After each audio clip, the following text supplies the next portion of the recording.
Good morning my dear kids. Welcome to my kids garden. എൻ്റെ എല്ലാ കുഞ്ഞു കൂട്ടുകാർക്കും സുഖമാണെന്ന് വിശ്വസിക്കുന്നു. നമുക്കിന്ന് പുതിയൊരു ക്ലാസ്സിലോട്ട് പോയാലോ? കഴിഞ്ഞ ക്ലാസ്സുകളിലെല്ലാം നമ്മൾ ചിഹ്നത്തിൻ്റെ ഓ വരെ പഠിപ്പിച്ചിട്ടുണ്ടായിരുന്നു. ചിഹ്നങ്ങൾ എൻ്റെ എല്ലാ കുഞ്ഞുമക്കളും എന്തോ ചെയ്യുക, അത് ക്ലിയർ ആയിട്ടും പഠിക്കണം കേട്ടോ. ഓക്കെ, ഇന്ന് നമുക്ക് അടുത്തൊരു രണ്ടക്ഷരത്തിൻ്റെയും ചിഹ്നങ്ങൾ പഠിക്കാം. അതിനു മുമ്പ് എല്ലാ ദിവസവും നമുക്കൊന്ന് റിവൈസ് ചെയ്യണ്ടേ, അല്ലെങ്കിൽ നിങ്ങൾ മറന്നു പോവില്ലേ? നമുക്കപ്പോ ഒന്ന് റിവൈസ് ചെയ്താലോ? നോക്കാം. അപ്പം നമ്മുടെ ആദ്യത്തെ അക്ഷരമായ ആയിക്ക് എന്തെങ്കിലും ചിഹ്നം ഉണ്ടായിരുന്നോ? ഇല്ല, ചിഹ്നം ഒന്നും തന്നെ ഇല്ലായിരുന്നു അല്ലേ? അടുത്ത അക്ഷരം ഏതായിരുന്നു? ആ. നമ്മുടെ ആ എന്ന് പറയുന്ന അക്ഷരത്തിന്റെ ചിഹ്നം എന്തായിരുന്നു? ആ, ഇത് നമ്മള് ഇങ്ങനെ ഇടും. അടുത്ത ഈ എന്ന് പറയുന്ന അക്ഷരത്തിന്റെ ചിഹ്നം ഇവിടുന്ന് ഇങ്ങനെ വാല് പോലെ അതിനെ തിരിച്ചിടുന്നു. അടുത്ത ഈ എന്ന് പറയുന്ന ചിഹ്നത്തിൻ്റെത് ഇവിടുന്ന് ഇങ്ങനെ വാല് പോലെ, ഇതിന്റെ അകത്തൂടി ഒരു ചുരുക്കം കൂടി. അപ്പൊ എങ്ങനെയാ? ഇങ്ങനെ. അടുത്ത നമ്മുടെ അക്ഷരം ഏതാണ്? ഊ.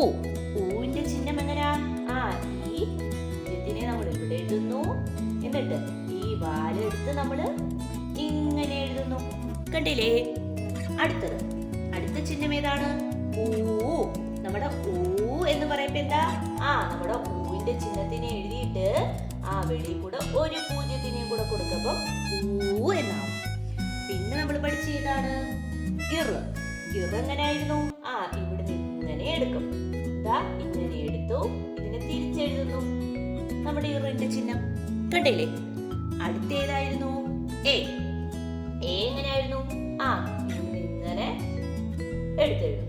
നമ്മൾ വെളിയിലോട്ട് ഇങ്ങനെ കണ്ടോ എയുടെ ചിഹ്നം. അടുത്ത നമ്മുടെ ചിഹ്നം ഏതാണ്? എയുടെ ചിഹ്നം എങ്ങനെയാ? ആ, ഇവിടുന്ന് നമ്മൾ ഇങ്ങനെ വന്നു, ഇങ്ങനെ എഴുതുന്നു. ഇതിനെ നമ്മൾ തിരിച്ചിടപ്പോ നമ്മുടെ ഫോൺ കണക്കിരിക്കുന്നെന്ന് പറഞ്ഞ ചിഹ്നമേ, അത് ആരുടെ ചിഹ്നമാ? നമ്മുടെ എയുടെ ചിഹ്നം. ഓക്കെ, അടുത്ത നമ്മുടെ അയ്യുടെ ചിഹ്നം. അയ്യുടെ ചിഹ്നം എളുപ്പമല്ലേ? ആ, ഇവിടെ ഒരെണ്ണമുണ്ട്, അയാളെ ഇവിടെ എടുത്തെഴുതുന്നു. ആ, അതുപോലെ ഒരെണ്ണം ഇവിടെ ഒളിച്ചിരിപ്പുണ്ട്, അതിനെ എടുത്ത് നമ്മൾ ഇവിടെ എഴുതുന്നു അല്ലേ? പിന്നെ നമ്മൾ പഠിച്ചത് ഓ. ഓയുടെ ചിഹ്നം എങ്ങനെയാ? ആ, നമ്മള് ഇവിടെ ഇങ്ങനെ എഴുതുന്നു, ഇതിനെ എടുത്ത് വെളിയിലിടുന്നു. ആ, പിന്നെ ഇവിടുത്തെ ഈ ഒരു ദീർഘത്തിനെ എടുത്ത് ഇവിടെ കൊടുക്കുന്നു. ഓക്കെ, ക്ലിയർ ആയോ? ഇത്രയുമായിരുന്നു നമ്മൾ പഠിച്ചിരുന്നത്. ഇത്രയും ഓക്കെ ആണല്ലോ എൻ്റെ എല്ലാ കുഞ്ഞു മക്കൾക്കും? ക്ലിയർ? ഓക്കെ, ഇനി നമുക്ക് അടുത്ത അക്ഷരവും അതിന്റെ ചിഹ്നങ്ങളും പഠിക്കാം. നമ്മുടെ അടുത്ത അക്ഷരം നോക്കിക്കേ, ഇത് ഏതാണ് അക്ഷരം? ഓ. പറഞ്ഞേ. ആ, ഇ, ഈ, ഉ, ഊ, ഇർ, എ, ഐ, ഓ, ഓ. ക്ലിയർ ആയോ? ഇനി നമ്മുടെ ഓ എന്ന് പറയുന്ന ഈ ഒരു അക്ഷരത്തിന്റെ ചിഹ്നത്തിനെ കണ്ടുപിടിക്കാം. ശ്രദ്ധിച്ചിരുന്നോണേ. നമ്മള് എ എന്ന് പറയുന്ന അക്ഷരം, അക്ഷരത്തിൽ നിന്നും ചിഹ്നത്തിനെ എങ്ങനെ കണ്ടുപിടിച്ചേ? നമ്മൾ ഇങ്ങനെ വന്നു, ഇങ്ങനെ എടുത്തു, വെളിയിലോട്ട് എടുത്തു, നമ്മുടെ ഫോൺ കണക്കിരിക്കുന്ന ചിഹ്നം എന്ന് പറയില്ലേ? ഈ സെയിം തന്നെയാണ് നമ്മുടെ ഈ ഓ എന്ന് പറയുന്നതിനകത്തൊന്നും കണ്ടുപിടിക്കാൻ പോകും. ഇവിടുന്ന് നമ്മള് ഇങ്ങനെ എടുക്കുന്നു, ഇതിനെ എടുത്ത് വെളിയിലോട്ട് എഴുതുന്നു, ഇതിനെ തിരിച്ചിടുന്നു, ഫോൺ കണക്ക്. കണ്ടോ? എന്നിട്ട് ഈ ദീർഘം കണ്ടില്ലേ കിടക്കുന്നേ? ഈ ചിഹ്നത്തിനെ കളയാൻ പറ്റുമോ? പറ്റത്തില്ല. ഇതിനെയും കൂടെ എടുത്ത് കൂടെ കൊടുക്കുന്നു. കണ്ടോ? ഇതാണ് നമ്മുടെ ഓയുടെ ചിഹ്നം. എങ്ങനെയാണ്? ശ്രദ്ധിച്ചേ. നമ്മള് ഇപ്പം ഞാൻ ഈ ബ്ലൂ പെൻ നോക്കിക്കോണേ. ഓ എന്ന് പറഞ്ഞ് എഴുതി. ഓ. ഈ ഓയിൽ നിന്നും നോക്കിക്കോണേ. ഇവിടുന്ന് ഇങ്ങനെ നമ്മള് എടുക്കുന്നു, വെളിയിലോട്ട് എഴുതുന്നു, ഇതിനെ തിരിച്ചിടുന്നു, എന്നിട്ട് ഈ ദീർഘത്തിനെ കൂടെ എഴുതുന്നു. കണ്ടോ? ഇതാണ് നമ്മുടെ ഓടെ ചിഹ്നം. എന്തിന്റെ ചിഹ്നമാ? ഓടെ ചിഹ്നം. ക്ലിയർ ആയോ? ഓക്കെ ആണോ? ഇനി നമുക്ക് ഓ വെച്ചിട്ടുള്ള വാക്കുകൾ നോക്കിയാലോ? നമ്മുടെ ഓ വെച്ചിട്ടുള്ള വാക്കുകൾ നോക്കിക്കേ. ഇത് ഏതായിരുന്നു അക്ഷരം? ഓ അല്ലേ? പഠിച്ചില്ലേ നമ്മള്? ഓ. ഇതേതാ അക്ഷരം? നം. നം. ഓണം. കണ്ടോ? അടുത്തത് ഇതേതാ അക്ഷരം? ഓ. ഇതേതാ? ഠ. ഠം. ഓട്ടം. കണ്ടോ? ഓണം, ഓട്ടം. ഇനി നമുക്ക് അതിന്റെ ചിഹ്നം വെച്ചിട്ടുള്ള ഒരു വാക്ക് നോക്കിയാലോ? നോക്കാം. നോക്കിക്കേ, നമ്മുടെ ചിഹ്നം വെച്ചിട്ടുള്ള വാക്കുകള്. ഓയുടെ ചിഹ്നം വെച്ചിട്ടുള്ള വാക്ക് നോക്കിക്കേ. നമ്മള് ഇതല്ലേ നമ്മുടെ ഓയുടെ ചിഹ്നം? അതിന്റെ കൂടെ താ കൊടുത്താൽ എങ്ങനെ വായിക്കും? തായുടെ കൂടെ ഓടെ ചിഹ്നം കൊടുക്കപ്പോ എങ്ങനെ വായിക്കും? ദോ. മനസ്സിലായോ? ഇനി നമ്മള് കായുടെ കൂടെ ഓയുടെ ചിഹ്നം കൊടുക്കുമ്പം എന്തോ വായിക്കും? ഗോ. മനസ്സിലായോ? ഇനി മായുടെ കൂടെ ഓയുടെ ചിഹ്നം കൊടുക്കുമ്പോ എന്തോ വായിക്കും? മോ. മനസ്സിലായോ?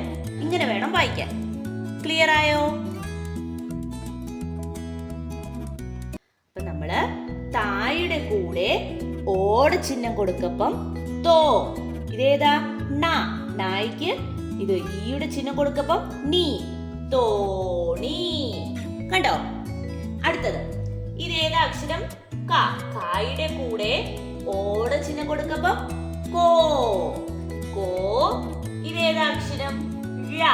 രായ്ക്ക് ഈയുടെ ചിഹ്നം കൊടുക്കപ്പം ഴീ. കോഴി. ക്ലിയർ ആയോ? ക്ലിയർ ആയോ? ഓക്കെ അല്ലേ? ഓക്കെ. ഇനി നമുക്ക് ഓ കഴിഞ്ഞിട്ടുള്ള അടുത്ത അക്ഷരത്തിന്റെ ചിഹ്നം പഠിക്കാം. അടുത്ത അക്ഷരമാണ് ഔ. നിങ്ങൾക്കറിയാലോ? ആ, ഇ, ഈ, ഉ, ഊ, ഇർ, എ, ഐ, ഓ, കഴിഞ്ഞ അടുത്ത ഔ. ഓക്കെ. ഈ ഔവിൽ നിന്നും ചിഹ്നം കണ്ടുപിടിക്കാൻ എളുപ്പമാണ്. ഒന്നുമില്ല, നമ്മൾ ഇതിന്ന് അതിനെ അതേപോലെ കട്ട് ചെയ്തെടുത്ത് വെളിയിലോട്ട് ഇടുന്നു. ഇത്രയേ ഉള്ളൂ. എന്താ ഞാൻ പറഞ്ഞ എന്താന്ന് മനസ്സിലായോ? ഈ ഒരു സാധനം കണ്ടില്ലേ? ഇതിനെ അതുപോലെ എടുത്ത് വെളിയിലോട്ട് ഇടുന്നു. ഇത്രയേ ഉള്ളൂ. സിമ്പിൾ. ഇതാണ് ഔവിന്റെ ചിഹ്നം. ഒന്നുമില്ല ഇനി പറയാൻ. എന്താ ഇതിനകത്ത് നമ്മൾ ഔ എഴുതത്തില്ലേ? ഔ എഴുതുമ്പോ ഈ ചുരുപ്പില്ലേ? ഇതിനെ എടുത്ത് അതുപോലെ എടുത്ത് വെളിയിലോട്ട് എഴുതുന്നു. ഇത്രയേ ഉള്ളൂ ഔ. മനസ്സിലായോ? അതിന് കൂടുതൽ എക്സ്പ്ലെയിൻ ചെയ്യാൻ ഒന്നും തന്നെ ഇല്ല. ഇനി നമുക്ക് ഔ വെച്ചിട്ടുള്ള വാക്കുകൾ നോക്കാം.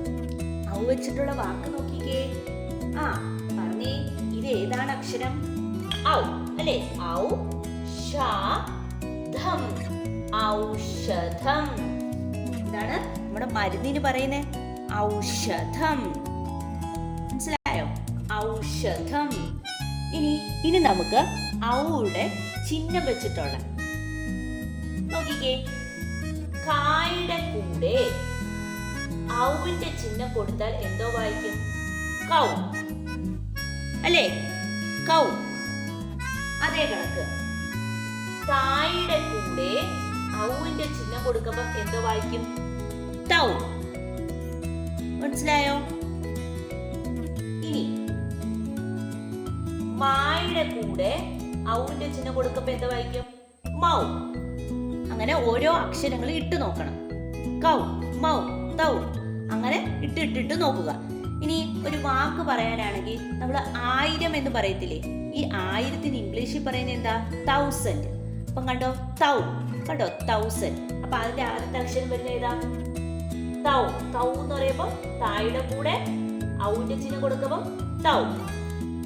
മനസ്സിലായോ? ഇങ്ങനെ വേണം എഴുതാൻ. ക്ലിയർ? പിന്നെ നമ്മൾ പഠിച്ച 2 അക്ഷരങ്ങൾ ഏതൊക്കെയായിരുന്നു? ഓ, ഔ. ക്ലിയർ ആയോ? ഓക്കെ അല്ലേ? ഓക്കെ. അപ്പൊ ഇന്നത്തെ ക്ലാസ് ഇത്രയേ ഉള്ളൂ. എന്റെ എല്ലാ കുഞ്ഞുമക്കൾക്കും എന്റെ വീഡിയോ ഇഷ്ടപ്പെട്ടെന്ന് കരുതുന്നു. നിങ്ങൾക്ക് ഈ വീഡിയോ ഇഷ്ടപ്പെട്ടെങ്കിൽ ലൈക്ക് ചെയ്യുക, ഷെയർ ചെയ്യുക, സബ്സ്ക്രൈബ് ചെയ്യുക. അതുപോലെ തന്നെ ഓൺലൈൻ ക്ലാസ്സുകൾ അവൈലബിൾ ആണ്. താല്പര്യമുള്ളവർക്ക് നമ്മളെ കോൺടാക്ട് ചെയ്യാവുന്നതാണ്. ഡിസ്ക്രിപ്ഷനിൽ കോൺടാക്ട് നമ്പറും മെയിൽ ഐഡിയും കൊടുത്തിട്ടുണ്ട്. Okay, bye. Thank U.